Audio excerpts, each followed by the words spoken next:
And we're live. Hello, everybody, and welcome to episode number 89 of the Tiki Taka Podcast. I'm your host, Peter. Today, joined by Cynthia, Hi. Patrick, Hiya. and Bruno. And the question that everybody wants to know is this going to be our last week? I don't know, man. You're gonna have to tune in next week. You're gonna That's have to right. tune in next week. Is this asshole from Jersey gonna be around again?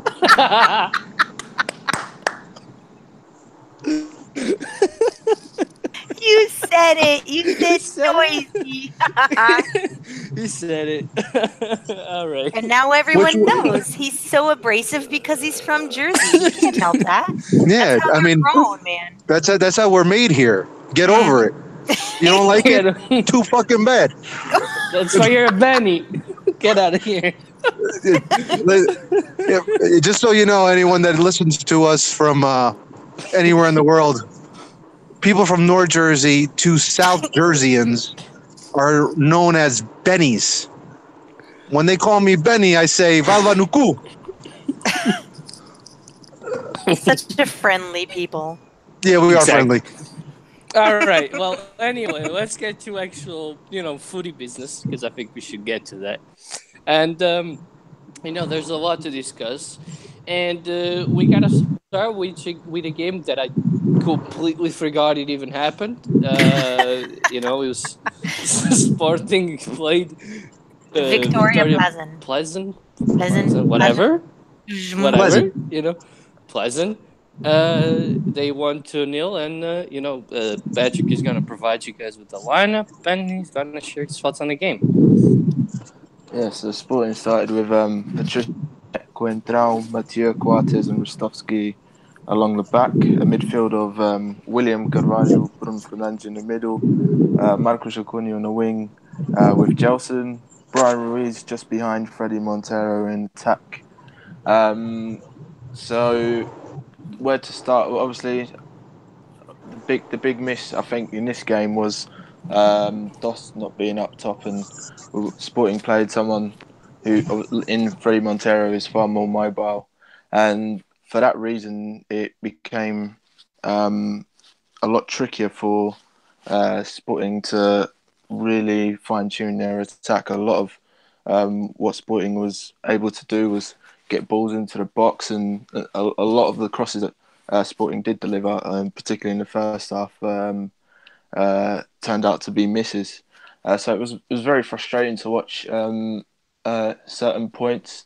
It really stagnated our progression, but thankfully, and in good time towards the end of the first half, we managed to pull a goal back with a nice little finish from Montero, ironically, from one of the crosses that we provided. But a good finish from Freddie Montero, and then coming into the second half, the Colombian did it again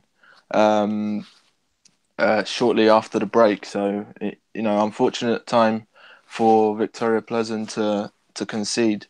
But thankfully for Sporting, it worked out for them. And we carry a 2-0 victory over to Czech Republic tomorrow, which is a good cushion. We didn't put the tie to bed. We might have to score there to really be comfortable with the tie. But I have every confidence that Sporting will be able to do that, put in the required display over in Czech Republic. All right. Well, as I said, I didn't watch this game, so I don't know who else did. Who did you guys watch the game? Cynthia, did you watch the game? I did. I more had it as background because it's not my team. But I did watch, and then I was all excited because I actually, that was my guess, was 2-0, and I got it. And Bruno said 4-0, Peter said 2-1, Patrick said 3-0, I said 2-0. So that's the All most right. excitement I got out of the game. Sorry. It's not my team. I really Awesome. couldn't care. Yeah, but I was like, yay, I got it. All right. Well, Bruno, I know you probably, watched this game. Did you watch it? I watched a little bit of it. I mean, Sporting was without question the more superior of the two teams. The only difference was I was really hoping for a score like 4-0 because that would have pretty much guaranteed Sporting to go through. I really thought that they needed to score maybe at least one more goal to go into the Czech Republic a lot more comfortable. 2-0 is good. It could have been better. Hopefully they're saving some goals for the Sporting Benfica game. Hold your All the breath. tables have turned. All right. Well, can we move on from this game then? Because I really don't have anything to add. I didn't watch it. I didn't see any highlights. I just want to say that I found it ironic. Well, go ahead. No, go ahead. You found it ironic? I was going to say I found it ironic that the past week, and I do still agree with Bruno 100%, but I found it funny that he said that, like something like, can we all agree that Montero isn't a top striker for the big three, and then he scores a double against Pleasant, so I found that funny. But let's just also keep in perspective who they played. Victoria No, I Pleasant. know, and I'm agreeing with you. I'm just saying that I found it funny that you brought it up, and then he scores 2 goals. That was all. Is he scoring goals anywhere else? And the answer is no. Pleasant. If you break down Pleasant, their number one weakness was their defense, and like I said, Sporting should have put 4-0 on them. They came out 2-0, which is okay, but it should have been by more. It is what it is. Mm-hmm. Let's talk about the next game. Should be interesting.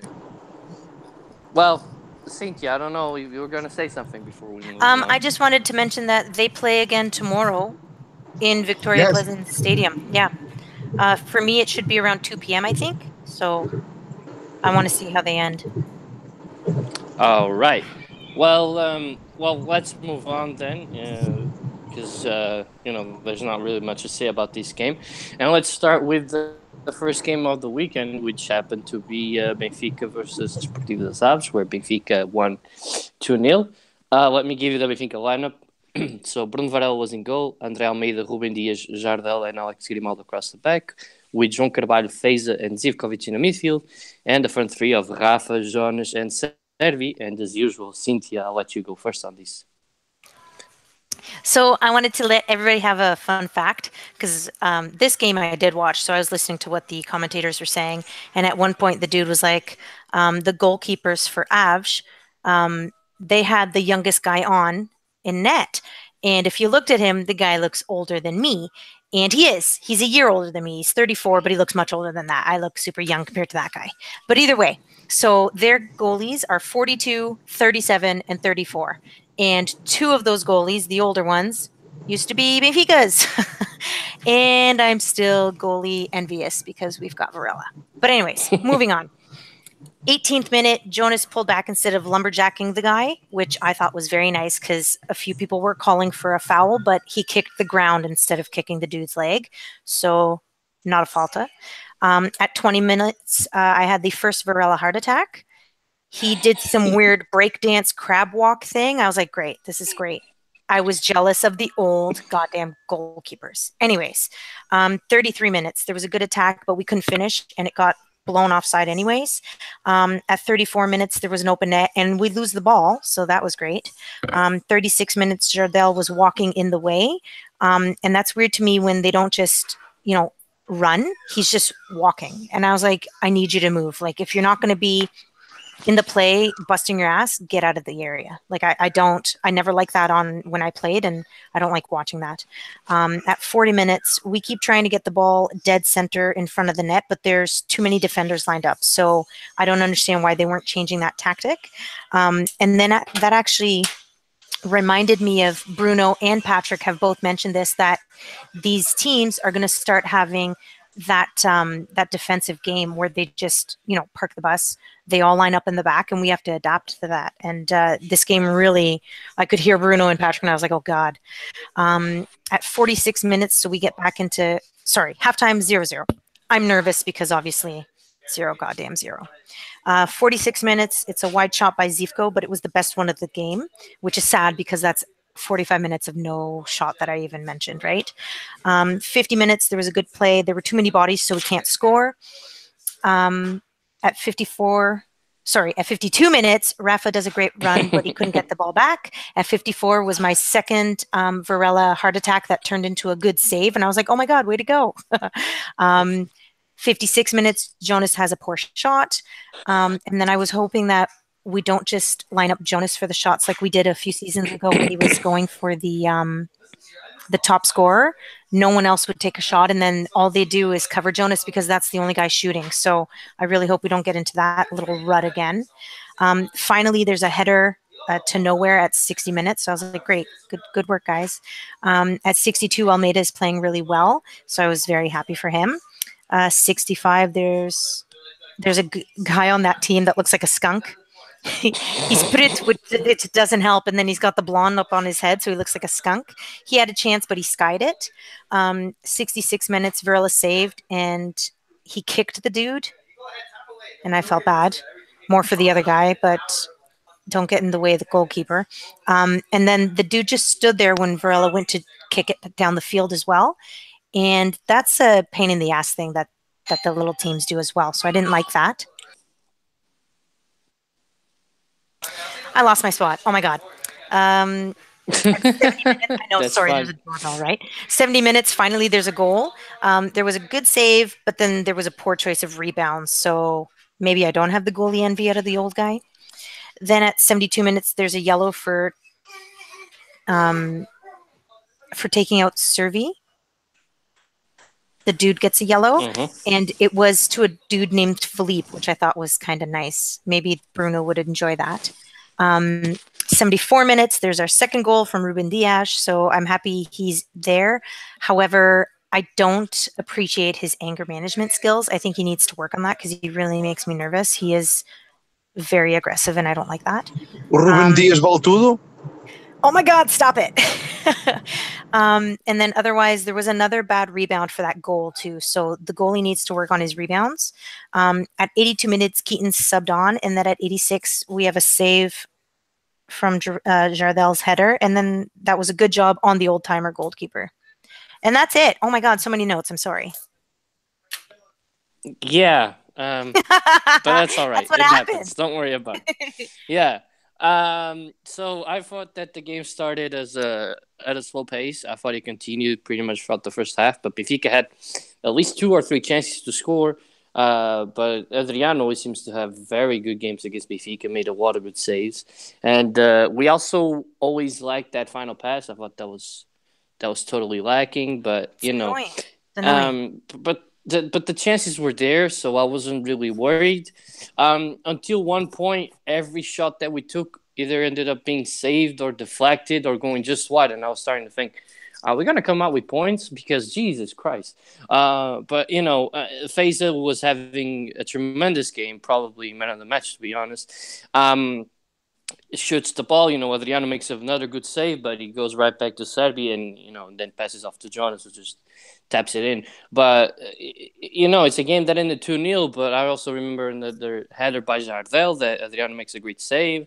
Obviously, I've had a couple of chances, but, you know, if this game finished like 4-0 or 5-0, I don't think anybody would have said much about it. It reminded me of one of those games where the team just parked the bus and tried to hope for the best, and they almost came away with something. But it's also one of those games where it could have easily been 5-0. Like I was remembering back to when we were talking about the Tondela Porto game a couple of maybe last podcast or something, and Bruno was saying that it was a game where Porto missed a lot of chances and it ended up being a 1-0 scoreline. And I was thinking about this game and I could see the resemblance there, where yeah, it's only 2-0 for Benfica, but man, we had a handful of chances. This game could have easily ended 5-0, and I don't think anybody would have batted an eye. But yeah, that's my thought on the game. I didn't think it was wonderfully played, but Benfica created a lot of opportunities, and it ended up being a good win, and we're still in the title race, very much in it. All right, so Patrick, did you watch the game? Yeah. Personally, I think first off, from Benfica's perspective, they'll probably be a bit disappointed. I don't think that Benfica linked their play as well as they could have done as the first half went on. And I know Avsh have been growing as of late and climbing up the table, so you know, that they are a side that's also getting stronger. But we only got to look back at our predictions last week, and we all expected a big scoreline from Benfica, and a lot of the scorelines that Benfica achieve like that, they start very well from the very beginning. I don't think Benfica ever started as well as they could have done. But you know, the attitude changed in the second half. Benfica were a lot better. You could see the links that were being created, the waves of attacks that were coming, and from the second half onwards, then was when I felt, you know, it's probably only a matter of time now before Benfica get a goal, and it was a good time to get it as well. 70th minute, that's around about the time, you know, usually fans start getting a bit worried and players start playing on instinct a bit more, and it's all a bit 50-50. So, you know, Benfica get the goal in good time, and then Ruben Dias doubles it as well. In the end, it turned out to be a good result for Benfica, and definitely what they deserved on their showings in the second half. But you know, that's generally it from me. Yeah, good win. Mm-hmm. All right. Well, let's get on to Bruno then, because I'm pretty sure he's itching to get in here because he always has something to say, even when I don't think a lot happened in this game. But go right ahead, Bruno. It was a good defensive performance by Aves. Benfica got the goal late. Once they got the goal late, and then the second one followed. What was it? 4 minutes later. Mm-hmm. Yeah, I mean it was pretty much over. I mean, the only question I have for La Mota Kill is why not start Paul Machado? But whatever. You like Sab. Nothing For more the to say. I record, I mean, hate Jose Mota. Just putting it out there. I don't think he's a good manager. I haven't thought he's a good manager for about 3 to 4 years now. So I'm just putting it out there before he, you know. That's my I'm just saying. father-in-law's name. You don't talk bad about Jose. Well, so I mean I got it. that's my opinion on him, or that's my opinion on the game. I thought that all three of you did a good job in you know, talking about the match. There wasn't a lot of Action. cases in this game. Yeah, it was pretty clean. All right. Well, then let's move on to another interesting game. Very very interesting game. The Passeira Porto game, which we all know ended up being Porto's first defeat in the league. I'm going to give the lineup because Bruno's driving, so Bruno has to pay attention to the road. So here goes the Porto lineup with a lot of changes, but it was Iker Casillas in goal. We had Ricardo Pereira, Filipe Marcano, and Diogo Dalot across the back. Sérgio Oliveira, André in the midfield, and then Brahimi, Waris, Corona, and Abubakar. That was Porto's lineup. So, Bruno, you're the Portista, so your thoughts on the game? I mean, it was a sloppy one. I mean, without a question, our most disappointing performance of the season. I'll start with the back. I think the back was the only thing that was consistent. I thought the defense played particularly well. We can't say anything about the law. We can't say anything about Ricardo Pereira. Center backs looked very good. The goal came, well, because, let me just continue with the lineup. Andre was probably the most disappointing player for me of the game. This, if you looked at the conditions of the field, it was heavily raining, a lot of wind. This wasn't a game for technicians, and Porto fielded a team with a lot of technicians. We needed guys with mais toscos, if you can say, but guys with strength and power for the conditions that were on the field. Long story short, Andre was the most disappointing of them all because this was the type of game for him. And I think I saw one stat where it said 38 minutes in, and he didn't even complete a pass yet. He lost every dribble 1v1. His crosses were all off. I mean, he didn't win one ball in the middle. So he was the most disappointing. The second thing that I just didn't understand what Sergio Conceição did was, why are you going to put a flyweight when the field is super heavy? Corona. Corona was next to, well, below zero. He was non-existent in this game. But Ahimi had a lot of problems. He'd like to dribble, but if you're playing him on the outside where the field was heavily drenched on the outside, he couldn't dribble. He couldn't. The ball would get stuck on the ground, and you can definitely tell Abubakar is, one, not 100% from injury, and two, he's not game fit. So I think that's been the biggest issue. We had a lot of scoring opportunities. We didn't score. Am I going to sit here and agree 100% with what Sergio Conceição said at the press conference? No. I'm going to agree with a lot of things that he said, but I'm not going to agree with the 100%. Was the referee at fault? No. I mean, I can't say that the referee was at fault. This was a performance in which the players just didn't come out to play. And on top of that, he didn't read the game well. You have to know. I mean, I'm pretty sure he knew prior 2-3 hours before the game that the field was in the condition that it was in. You can't be throwing flyweights in there. And the subs were bad. I did not agree with Hernani coming in. I did not agree with Otavio coming in. And Paciencia should have been put in probably about 30 minutes into the game. I don't understand why he was on the bench, but it is what it is. It was a good loss. I hopefully this gets the loss out of the way, and hopefully Porto doesn't lose any more points going forward. I will mention something about the anti-jogo. A game has 90 minutes. If you're only playing 40 minutes of the 90, that's really bad. One other thing I want to say is about the extra time that was given. It gave 7 minutes. Out of those 7 minutes, only 2 minutes were played out of the 7. I mean, obviously FIFA, it's not even the Portuguese league, but FIFA has to do something about this because we are the only league that has this issue. I've seen a breakdown with in comparison to the top leagues in Europe, and we're miles below where they are in terms of minutes played per game. So that's just my opinion. I mean, Porto only has themselves to blame, and that's it.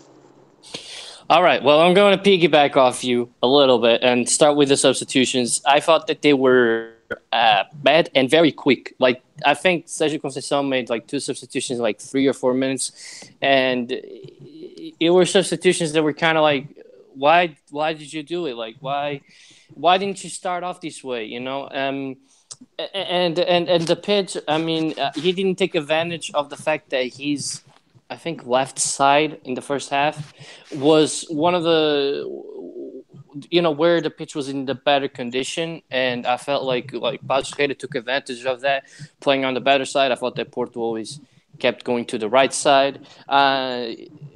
I didn't understand the fact that Sérgio Oliveira also managed to play the full 90. I don't understand why he didn't try to be a little bit more aggressive with the substitutions either. I thought he was... Well, I'm going to stop you right there about Sérgio Oliveira. I understand why he played the 90 minutes because you're expecting this player to, supply quality service into the box. But that's the problem.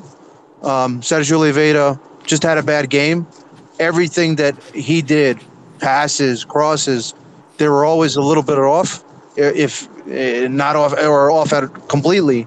But I mean, it was tough to see because Porto felt they felt the absence of the Sergio Oliveira that is on. But again, this is what I said before: when it's a pitch and you have technical players, and Sergio Oliveira is very technical, you're going to struggle, and he struggled with the conditions of the field. Yeah, but it's something that, I mean, the game was like 2 hours before the game started. Like you were, like I was watching Sport TV, and you could see how the pitch was going and how things were going. So Sergio Conceição had time to adapt to all those things, but he didn't. And like you said, I agree that he didn't read the game well. He wasn't able to adjust to the game. So it was a deserving loss. I mean, in the end, because you have a penalty that Brahimi fails to convert, and there's no more clear-cut opportunity than a penalty. Then you had a few other chances. No, that's not true, Peter. Are you kidding me? Dude, Wow, there was balls that were taken off penalty? First of all, once Paz Freire scored, the law sends a beautiful cross into the box in which Abubakar miraculously didn't score because Felgueiras made a fantastic save. So I'm going to give credit to the keeper. Abubakar has to score that goal. He missed it. Now, you can't sit there and say Porto didn't have chances. No, I didn't say that. I said that Porto had chances. No, you said that they didn't have clear-cut chances. Yeah, I said Porto had clear-cut chances, and and there's nothing more clear-cut than a penalty. That's what I said. Because Abubakar had three balls in the box in which he blew all three chances, and then Hernani. I mean, I honestly think that there's two players that have probably said, if that was me, I would not count with them anymore. Andres one, and the last guy is Hernani. I would have, at the end of the game, I would have told Hernani that going forward, he's just going to be representing the B team. He's no longer going to be playing on the A team. After that, he was absolutely horrible. And I'm going to say this about Hernani because I'm very critical about players like this.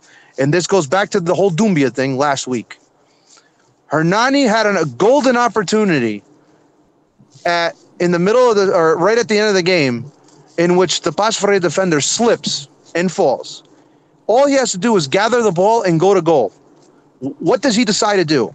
He feels a small little touch on himself, and he falls to the ground instead of gathering the ball and going to goal. I called him every name in the book because of what he did. So what did he do? He stopped the game. He got himself a yellow card, and there was a free kick for Paz Freire when you had an opportunity to go to goal and possibly tie the game. That, to me, is that is unacceptable. And to me, Hernani is done. I would never play him again, ever. Okay. Well, and I was just going to end up saying that the added time. Obviously, time wasting was something that we saw in the Paz Freire Benfica game, so I didn't think that Porto fans were going to be surprised. It was way worse though. Yeah, but the same 7 minutes though. But but the issue here is that I think that referees should also protect themselves a bit more. And despite me agreeing with the time that was given, or 6 minutes, whatever, I think if you give less, it adds to the chance of being more game played. Because let's face it, if it's a normal mentality, and this goes for if Porto is beating Benfica 1-0 and the referee gives 7 minutes, the players are going to go down more than if you give 4. Because if you give 4 and then you keep adding up an extra minute or two, the players aren't always going to be flopping to the ground. And Porto didn't help themselves. Basically, every single time they got forward, they fouled the players, which also didn't help their case. Like most of the times, the Paz Freire players got fouled, and obviously they took advantage of that. But a lot of times they threw themselves on the ground. But I'm gonna say this: that was one. You know how do you beat the antijogo? I'm gonna tell you how you beat the antijogo. You score 2 goals in the first 20 minutes, and you're gonna see no more antijogo, because you kind of saw a little bit of that with the Benfica Aves game. Yeah. And once Benfica scored, that's it. Aves was no more throwing themselves on the ground, and they didn't need medical assistance anymore. Because guys were just getting up and you want to playing. get that point, yeah. Yeah. So I mean, and this is another thing that I'm going to say in criticism to Sergio Conceição. You should be very well prepared for this. He didn't prepare this game, and he should know. He should be expecting this type of effort by Paz Freire. And going forward, any team that he's going to go on the road against, he should be expecting this type of performance by these teams. Time wasting, everything like that. I mean, they calculated 6 minutes to take goal kicks in this game was taken. They 6 each minutes. got yellows. By the end of it, they were all just taking turns getting a yellow card to take the goal kick. I saw Yeah, it. but So that was so freaking frustrating. that's the one thing that the referees got to stop. If they're going to start doing it, don't do it at the end of the game. Give it at the beginning of the game. You warn them right away, because this has got to end. But it's funny. It only happens to Porto, because when it happens, you don't really It see it a doesn't lot. only happen It there. happens to everyone. It happened to Not us. not not at It that happened. not at that not at The that mystery intensity. injuries. I call them the Because you mystery didn't see injuries. Come on. because you haven't seen Benfica be losing a game with 7 minutes of extra time. If Benfica was losing a game and the referee gave 7 minutes, you would see the same type of effort. This is not because it's Porto, it's not because it's Sporting, it's not because it's Benfica. And one thing that I want to say to Sergio Conceição is that he's a big ass hypocrite, like everybody knows, because a couple of years back, He did he not say said that that. he was really. He did not say Listen, that. listen. What did No, he say? you got to read. Didn't he No, say? no, stop. I listened. Calm down. You don't know where I'm going. I listened to his press conference. I listened to it on video where he said, "Oh, Leonardo Jardim can't be complaining because when he was coaching Beira-Mar and when he was coaching Braga, he did the exact same thing with the time wasting. So if he as an academic coach didn't care that he time wasted to win, then he shouldn't be mad at the Passos Ferreira coach. He should have shook his hand like a man, and he should have realized that teams play like this. He played like this, so he can't be a hypocrite and start saying, that anti-jogo this, anti-jogo that, when next week, who knows, maybe Porto's winning 1-0 against Boa Vista and they time waste the final 5 minutes of at a time because they don't want to draw points. It can happen. Big teams do that too. So what he's doing is that he's proving himself even more of an hypocrite than he already was. And that pisses me off. Sorry, that gets on my nerves. Well, listen. I mean, every team or every coach that has coached a smaller team in the Portuguese league has tried that tactic if they were winning against the big three. Now, even to that extent, even playing in the big teams. Oh no, but to that extent, no. I'm going to disagree with you. Not to that extent. But again, I'm not going to sugarcoat it. Is that the reason why Porto lost? No. Did it help? Absolutely. But Porto should have put 2 goals away in the first 20 minutes, and there would have been no more anti-jogo. There would have been a game to be played. It just didn't happen. They could be there until now, and they probably wouldn't have been able to score that day. It was just one of those. It was just one of those games. The ball wasn't going to go in. It happens, but it is what it is. Porto now will move on, and hopefully we will be able to get the win against Boa Vista. That's all. We have to win out. Before we win out, we're champions. Okay, so what did you say? If we win out, we're champions. Okay. Before I let Patrick and Cynthia go in, I just want to ask you a quick question. Are you part of the Porto crew that thinks that's a foul on the first goal? No. Okay. Thank you. All right. Remember, I'm all about there is a contact sport. I watched Universo Porto yesterday, and they were saying that there was a foul on Corona. Come on, man. Corona is 100 pounds soaking wet. He's going to go into a 50-50 ball like that. He's going to go flying against a guy that's much bigger than him. Now, the one guy that, that I would probably 90% of the fouls that were called in his favor, which was that guy, the guy that came from Braga or Chaves or whatever, a little short Brazilian guy. Yes, that guy. That guy, he's a flopper. That guy, he looks to get the contact, and then he throws himself on the ground. And of course, I told you that. Bruno Paixão, called everything in his favor, and but that's expected. Again, that's poor preparation. But this is expected from Bruno Paixão, and should be expected by Assis. Listen, you know what I really hope? One of these guys gets pissed off at that guy Assis, and they really give him a good cleating into the leg, and he'll stop with that shit. No, but I told you, man. I told you that when Benfica played passes, that pay attention to Assis because he's going to flop. He's not going to let your players try and get to the ball. He's going to just stop him. He's going to fall to the ground. He's going to do that because that's his thing. And I told you. But anyway, hold on a second. The difference was he got almost every call in his favor.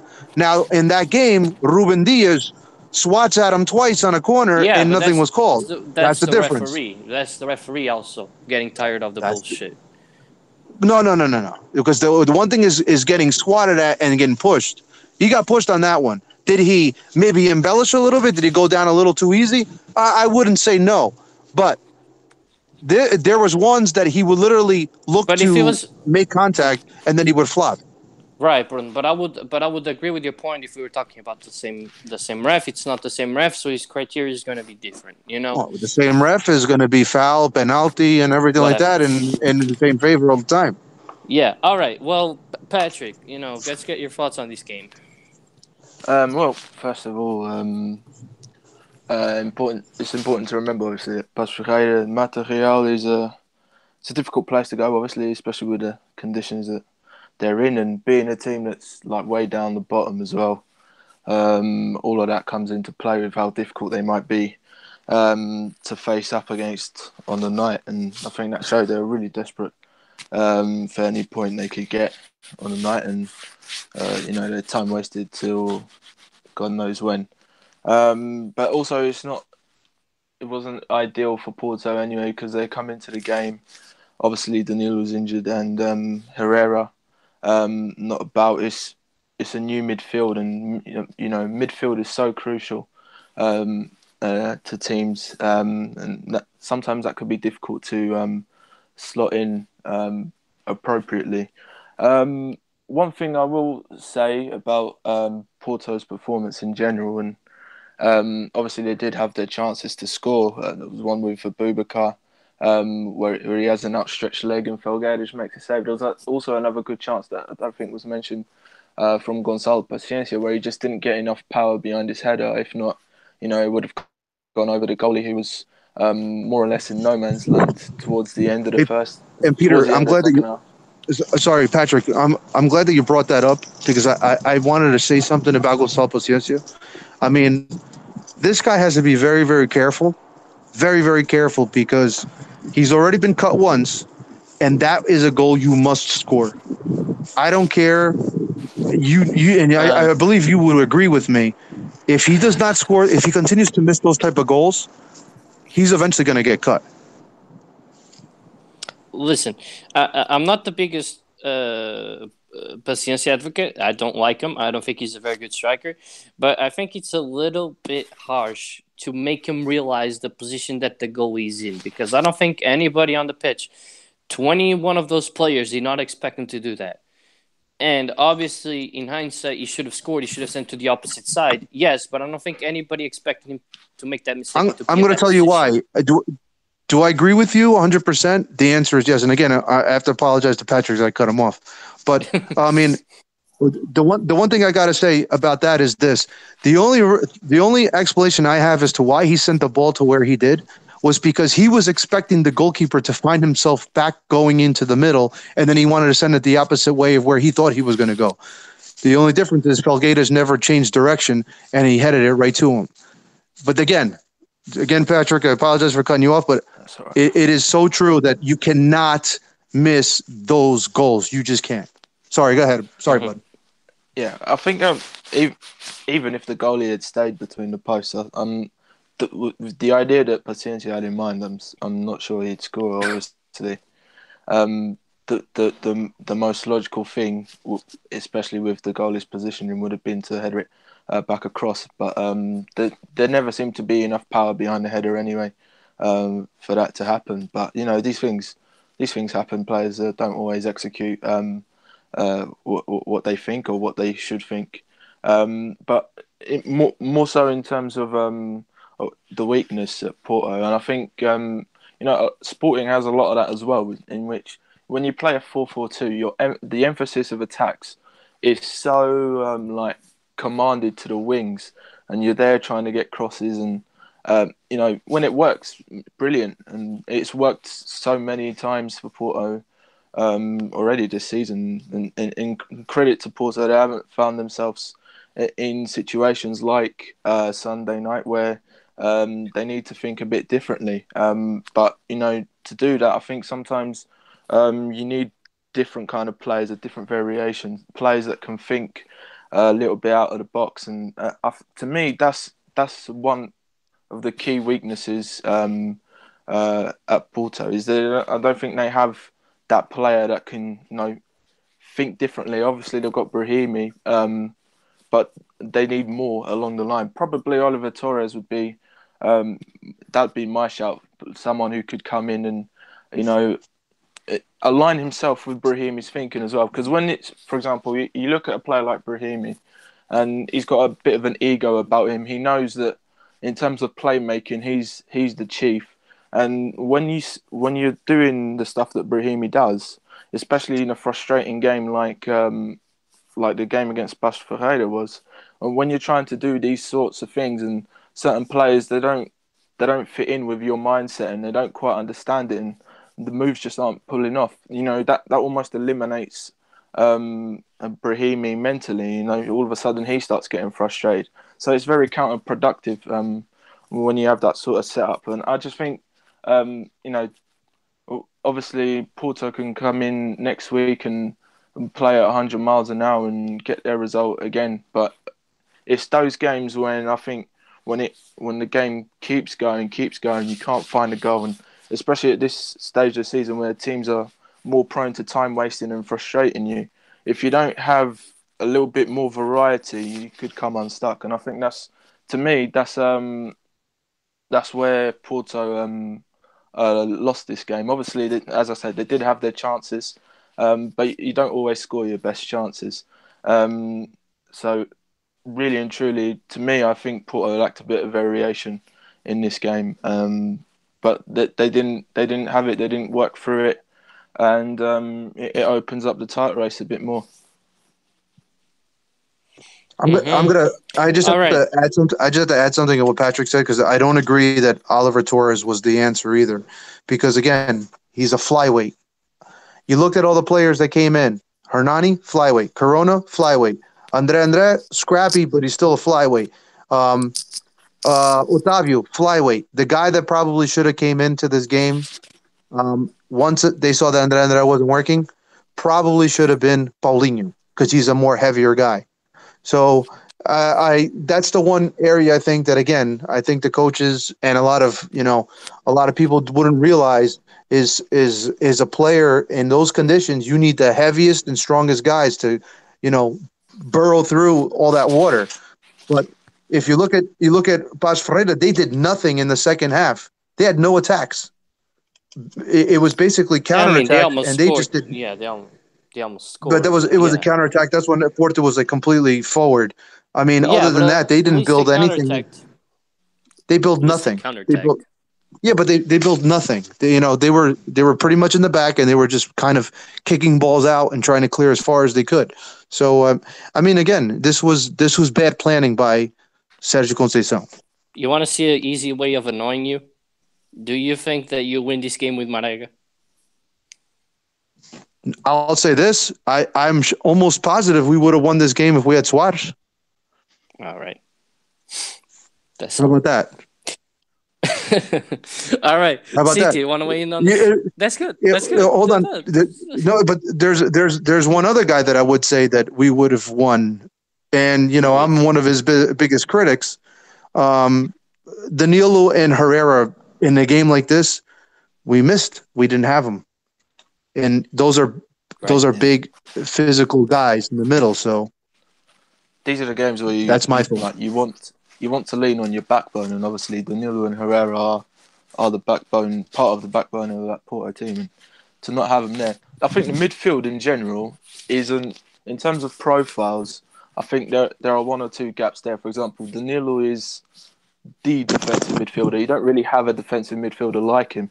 And the same way, Oliver Torres, he doesn't get into the team anywhere near as much as the others, but he's the playmaker. Between you've got guys like Sergio Oliveira, who's sort of a playmaker, but his decision making and whatnot can be kind of ropey. Herrera's a box to box. Andre is a box to box, but further down the pecking order, Patrick, there's a lot in between. Would you agree? Would you agree with this? Because I know Cynthia has to go to get to her comments, and I don't want to cut her off. But Danilo's been out for over a month. Have we really noticed, other than Liverpool game? Have we really noticed his absence? The answer is Yeah, I no. mean, I would say so against Sporting, but that's the thing. No team has managed to be, you know, level with Porto in the game and to expose those weaknesses. I think every game that Porto's come into since Daniil's injury, other than the Champions League game against Porto and the game against Sporting the other week, where Sporting were far more competitive than what people expected them to be, and no other team has managed to be on top at any stage of the game. It's every game that Porto come into, it's been all them. So when the situation's like that, I don't think you miss a defensive midfielder. The problem was, and I'm going to tell you again, it was more physical presence in the box, and a guy like Suarez, especially when a lot of balls were crossed into the box, and that's not Abubakar's strength. Yeah, it could be the difference because, as you say, Majid Waris is he's a relatively new body to the team as well, so he hasn't played many times with Abubakar. They don't know each other's movements that well. I'm glad that you brought him up. I'm glad that you brought him up because Porto, if you watch Porto in the first half, all they were doing was trying to dump balls in the back. The ball, at the moment hits the ground, it's skipping. You can have Usain Bolt on your team. No one's going to catch that ball because it's just skipping. So, I mean, at the end of the day, you could tell that he was getting very frustrated because he wanted the ball at his feet so he can dribble at players and he would be able to beat them with skill. He wasn't getting those balls. And then, then he was the one that was sacrificed to come off. I didn't want him off because although he's short, he's very, very strong and he's very, dude, if you look at his legs, one of his legs is bigger than two of Corona's legs together. And, if you put him on the outside, he's going to dribble on the inside. He's going to beat defenders all day long. Again, a lot of different things I would have done as a coach that Sergio Conceição decided not to do. But, I mean, that's just me. What do I know? I get paid peanuts. He gets paid millions. And you just have a pod about soccer. You're not actually a coach. I mean, I am a coach.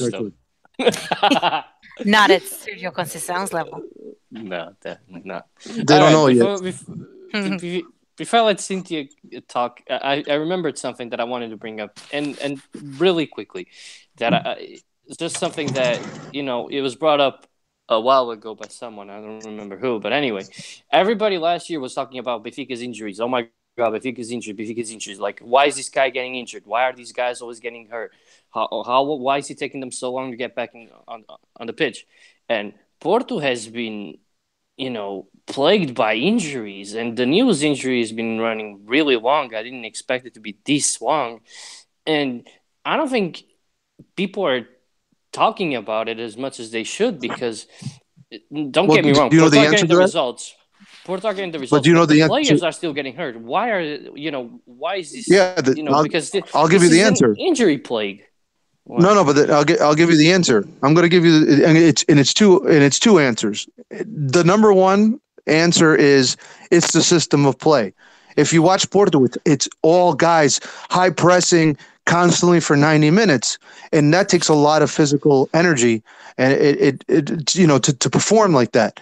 And it's week in and week out, and they were playing 2 games a week or even 3 games a week. I mean, it's a lot of stress on the body. The second answer to that is the Portuguese physical trainers. They cannot. What we need, especially the big 3, what we need to have a guy like we have to go to England and we have to get one of those physical trainers from a Tottenham or from Chelsea or something like that, and bring them to Portugal, because I always think back of a guy called Roger Spry. Maybe you guys don't remember him. He was one of the guys that was at Porto with Bobby Robson. Why was Porto so successful in Champions League with that guy? Because the guy would run. He went to Sporting one year. Balakov, which one was the most technical players that ever played in Portugal. You guys probably don't remember him, but anyway. Story short, I know the name. Okay, you know the name. Okay, that guy, he came after one preseason. He was like, "This was the hardest preseason I've ever had." Why? Because in Portugal, they don't train. They don't train like they're supposed to train, and they go to England or something like that, or Germany. it's the physical preparation for these teams, and I think in Conceição system, which is a great system to use, especially in Portugal, we just don't have the physical trainers to do it, and that is why we're getting so many injuries. It's the system of play, nothing more. Sorry, right. Cynthia, go ahead, please. Yeah, Cynthia. Okay, so I know I was just eating candy, so it was fine. You don't share? Nope, sorry. So the Passos goal, I thought it was clean, and I also laughed a little bit when the kid celebrated he did the Cristiano Ronaldo celebration. I was like, really, Passos? But anyways, so that made me laugh. The penalty kick that was saved, I just wanted to let everybody know that kind of was like a karma to Brahimi, because the goalie came up and Brahimi shoved him like a little ass, and then he made that stupid douchebag smirk. Well, who can do the douchebag smirk now? You missed. Do you know why? Do you know why he smirked? Why did he do that? It was because of what Macaco was saying in the stands. Well, that guy. Doesn't matter. He saved the damn shot. I will say, hold on, Cindy. I gotta say that something about the penalty. Oh, okay. You know that he wasn't the guy that was supposed to take the penalty. He wasn't the guy. It was actually lack of leadership. I'm sorry. Lack of leadership. What'd I like you say? that you coughed it out. He said lack of leadership. No, it would the guy. Well, the guy that was supposed to take it was Sergio Oliveira, and what's his name? Brahimi, asked him to take it. He wanted to take the penalty. The moment that I saw Brahimi take the penalty, I'm like, he's not making this, and eventually he did not. I knew it. Should have texted. There's only two guys on the. There's only two guys that should have been on that ball. Only two guys from Porto's team that should have taken that. One in this order, Sergio Oliveira, and number two is Paciencia. Nobody else. Everybody else, stay clear. You're not getting near the ball.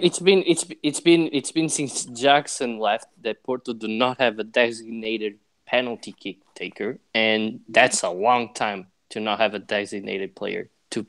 But I'm telling you who's supposed to take it. You're not listening. But, listen. But what did JJ do like 3 years ago? He ran all the way to the other side of the pitch and he pointed to Lima and he said he's the one that's going to take the damn penalty. If I'm Sergio Conceição and I want Sergio Oliveira to take the damn penalty, he's taking the damn penalty. And if he's not taking the penalty, he's getting subbed off to play right after that, because they need to learn who's the leader there. And unless Sergio Oliveira doesn't want to take the penalty and he comes to the coach and says, listen, coach, I don't want to take this penalty, you force him to take that penalty, because that shows lack of leadership right there. And I don't care what people, what you might think. That's how I view it, honestly. Or a disrespect of the authority.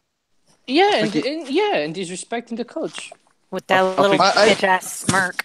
I'm gonna disagree, because sometimes as a coach, like if the guy really wants it, and like, man, this guy, like you could tell, like, man, this guy really wants to take this penalty. He's got to be super confident to take it. You got to trust him to take the penalty. Well, we're not going to trust Brahimi anymore. Or go ahead, sir. Trust him all you like. And I'm going to tell you right now, I would not be surprised, and you can write this down. I would not be surprised that the next penalty that Porto gets, Brahim is going to want to take it again, because he's going to want to make amends. The only difference is he's more than likely going to miss again. I think Patrick. Oliveira didn't want to take it because obviously Passos is his former club, isn't it? So it is, but that has nothing to do with it. He was going to take it. Sergio Oliveira, Sergio Oliveira and Paciencia are the only two guys that were supposed to take that. Nah, but listen, there's nobody else. I think Brahim. If you are peeing, you damn well better mute your mic there, Bruno. Sorry? If you're taking a pee, you better mute the mic. I don't want to hear this. I was getting changed. Mm-hmm. That's even worse. Oh my god! I was getting changed. If you want to watch me pee, we'll have to arrange that at a separate time. All right. Well, Patrick. Yeah, I just said. I think Brahim is good enough. He's confused. You made him laugh. That's a miracle. Bruno used confusion. That's the first. Yeah, I got Patrick, man. Patrick, don't worry about it, man. I'm not gonna let you watch me pee. Oh my god! He's like, thank God. Patrick, Patrick, you are not allowed to watch me pee. Okay. That would be a All right, good. pay-per-view pod. I'm That's glad not to this hear that. pod. Yeah. All right, Patrick. I don't know where I was.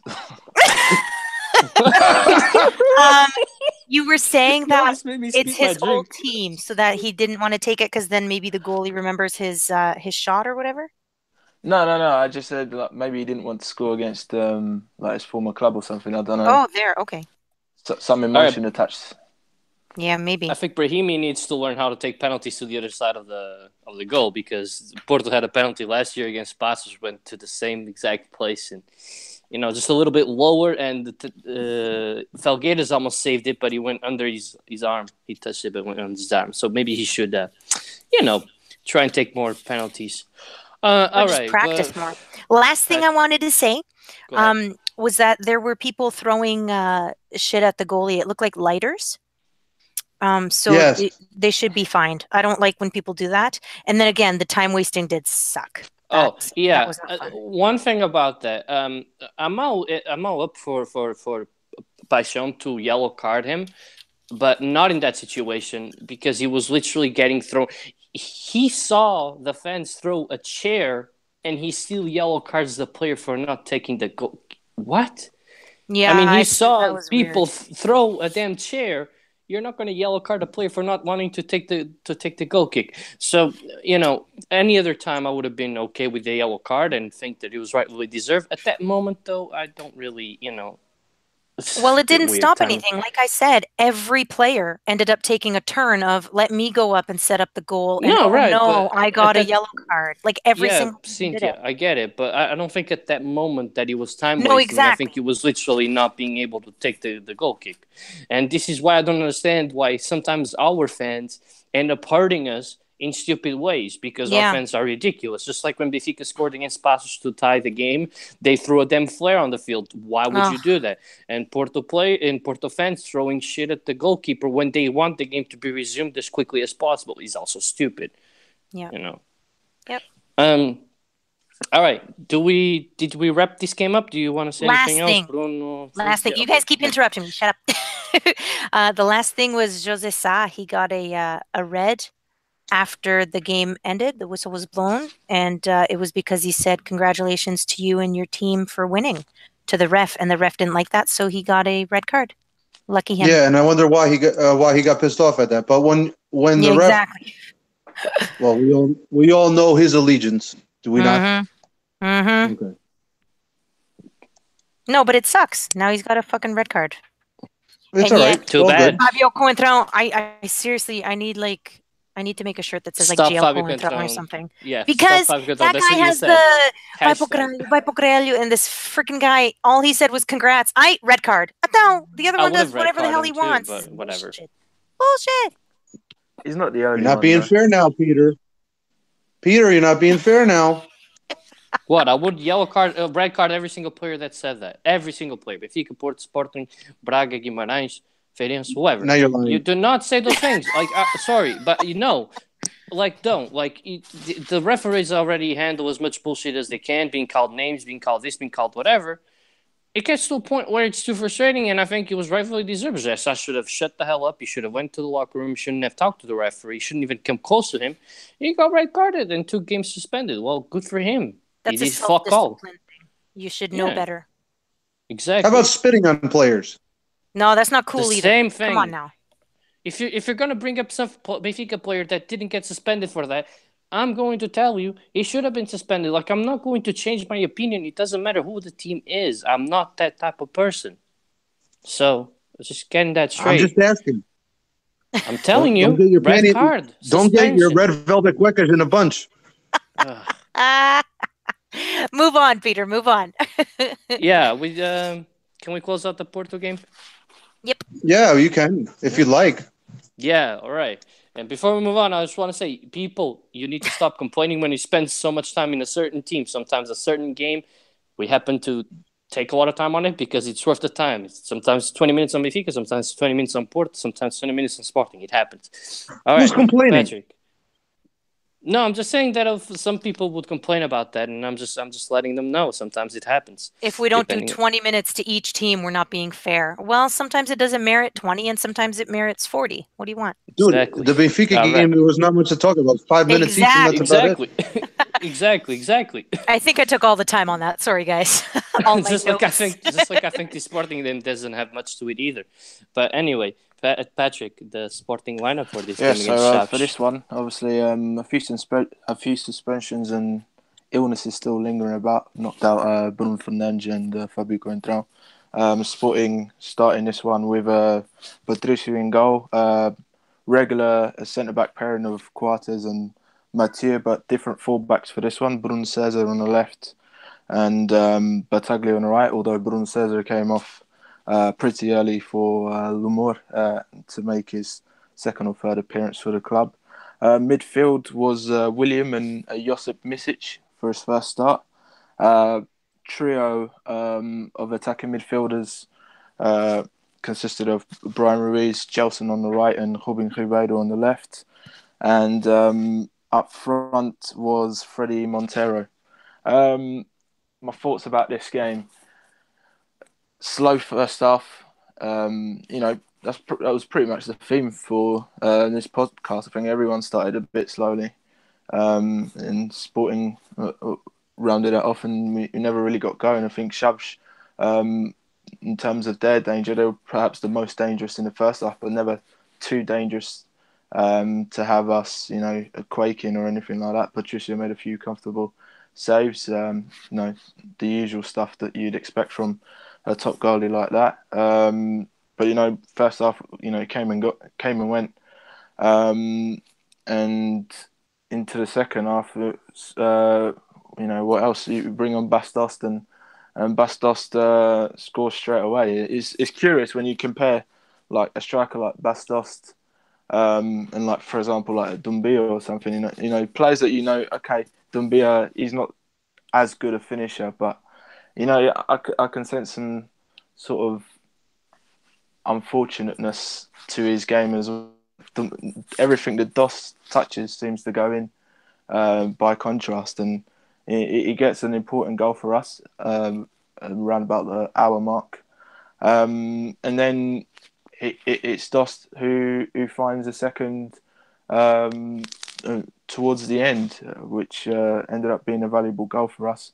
A play that started with good persistence, from Battaglia, charging up from right back to dispossess Chaves defender deep into the final third, and all he had to do was lay the ball across for Dost to tap in. There was a few decent plays in the second half, but nothing spectacular from Sporting's behalf. But 2-0 was a good scoreline to go out with, and obviously there was a penalty which Chaves happened to get towards the end, which made things a little bit more interesting. I'd consider it a soft one, but penalty nonetheless, and they converted that. It could have been one straight after on William, but I don't know. I didn't check. I didn't get shown the replays of it, but it seemed to be a similar challenge anyway. But 2-1, we're happy with that. Little complaints, and if Porto managed to slip up once more before facing Benfica, and Sporting are still in it. It's a bit of what I said last week. These shock results can come out of nowhere at this stage. So from that perspective, Sporting's just got to keep going, just keep on winning their games. That's the focus. Chaves was a difficult game on paper. Tuck that away, and we can look on to next weekend now. All right. To be honest, I thought the game was relatively boring. Not a lot happened. There were a few chances now and then, but I thought the biggest story for me in this game was the fact that Chaves did not take advantage one time of the fact that Sporting were playing a defensive midfielder as a right back, and I don't know why, but Bataglia is not a bad player. Don't get me wrong, but when you have a player like that playing as a right back, you should be able to exploit that, and they weren't able to at all.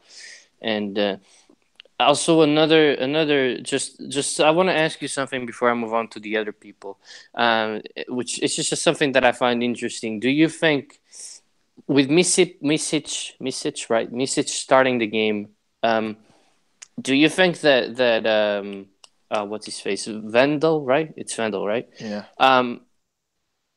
Was really put off the team because of what his agent said. Like, do you think that has anything to do with it? Because I think if there's a game that you start him, especially with money wise and everything, he was a lot more expensive than Misic too. So Yeah, it could be because obviously Jesus is boss and he calls the shots when it comes to who plays and who doesn't. And if you're being in a certain way disruptive about who he picks and who he doesn't pick, then I can obviously see an upfront stubborn guy like Jesus to be up for the war, and perhaps this is a lesson to Vendel and his and the people around him to keep quiet. Personally, as a fan, I would like to see him. Not just him, but also like for example, I'd like to see a bit more of Lamord on the left side, a natural left back. I think he's a positive player. But yeah, we would have thought by now that he would have at least made a 10, 15, 20-minute cameo here or there, and it has happened. So perhaps there's a little bit of I wouldn't say friction, but perhaps there's a few lessons being taught from the manager's behalf, and as long as the team keeps winning, that message might be received, and by the end of it, Vendel will come into the team with a lot more hunger. It is with these situations is it can only go one of two ways. Either the player really takes on the criticism in the situation and really fires up into some sort of special form, or it goes well off the boil and has a standoff with the team or the manager. So it is a dangerous game to be played from Jesus, but we'll see how it goes. I certainly hope we get to see some of him before the end of the season. I know a lot of people were suggesting he was assigning more for the latter stages, not latter stages, sorry, for the next season is more of a signing for on that basis. But I think from what I've seen, he's not just I don't just want to see him because he's an expensive signing, but he's got particular qualities which I don't think we have anywhere else in the midfield other than within William, which is a good constructive traits. That's something I'd like to see perhaps supplement William or replace William and give him a bit of a rest at times. I think all the other players that we played quite deep, like Petrovic and Misic and Polina, they're a lot more rigid in their manner. And obviously, I prefer Bruno Fernandes a bit further up. So yeah, I definitely want to see Vendel play, but we'll see how it goes. All right. Cynthia, you want to weigh in on this game first before Bruno goes? The only note I took is that Bruno is the one that got it right from the guesses last week. He said 2-1, and it was 2-1. Way to go. Congrats, Bruno. Bruno, you want to weigh in on the game?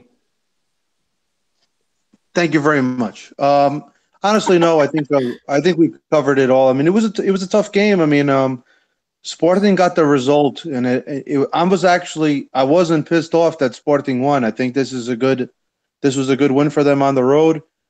This still applies some pressure on Benfica, not a lot, but some. It kind of wakes up Porto. A lot of people look at the loss that Porto had as a negative. I don't look at it that way. I kind of think that this is kind of humbles the team and makes them refocus. Sometimes losses make people refocus. Sometimes when another rival loses, the loss of focus comes on another team. They think that, all right, they're about to slip, blah, blah, blah. We got this. And all of a sudden they take it. So I think all in all, I think this is going to be a good result. For these past weekends, good results are going to be good for everybody, or maybe not. Mm-hmm. All right. Well, and I guess it's time for us to move on. Question. I think we had one. I mean, two technically, but one of them. One for Tiki. I'm gonna answer real One quickly, but it's off specifically topic. for you. Yeah. Yeah. Anyway, but we talked about the time wasting. So Richard, we already covered that. But he asked another question related to the same topic, and I think it's going to be pretty much a straight up yes from everyone. But do you guys think that time wasting hurts the league? Yeah. No question. Yeah.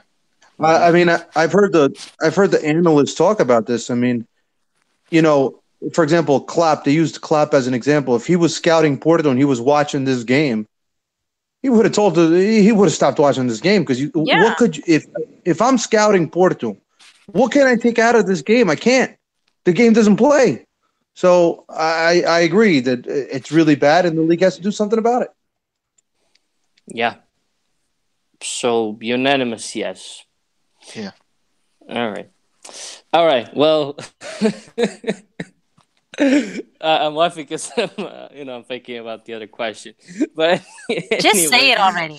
Totally off topic. Anyway, so Richard also wants to have my. By the way, I want to give out a quick plug to Bruno 2.0 that he has a podcast, or he's going to restart his podcast about American football, and I should be able to go on that. I think he's going to invite me whenever they have their first podcast again, so just keep an eye out for that too.